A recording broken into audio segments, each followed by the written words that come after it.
Θα ευχαριστήσουμε το χορευτικό συγκρότημα του Συλλόγου Κρανιωτών Λάρισα στη Ξηροκρανιά και παρακαλώ όλα τα χορευτικά συγκροτήματα που συμμετείχαν από τους συλλόγους να μαζευτούν στο χώρο για μια αναπτυξιακή φωτογραφία.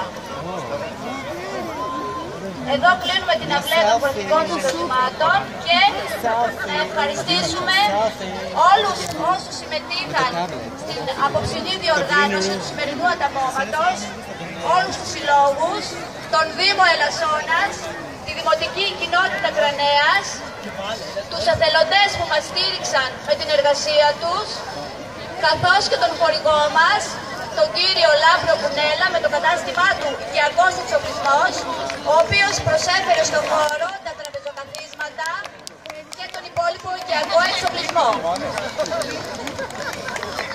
Στη συνέχεια θα ακολουθήσει παραδοσιακή δημοτική ορχήστρα με επικεφαλής την συγχωριανή μας κυρία Ελένη Θημιούλα. Εύχομαι σε όλους καλή διασκέδαση και πάντα να ανταμώνουμε με υγεία και ειρήνη. Τέλειωσε και τέλειωσε. Και τέλειωσε.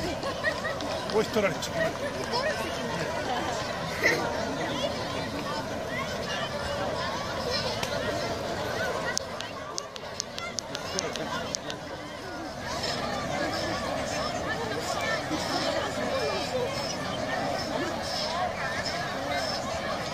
Ναι, θα παρακαλούσα να παραμείνουν τα χορευτικά τμήματα, να ξεκινήσουμε το χορό μας με μπεράτη. Εντάξει.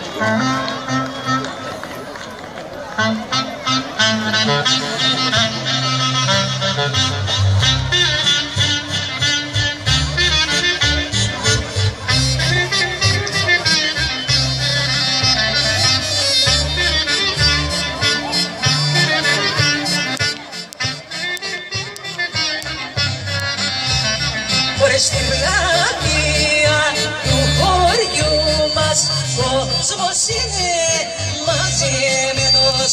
Ήρθε το λεωφορείο και φέρε ξενιτεμένος.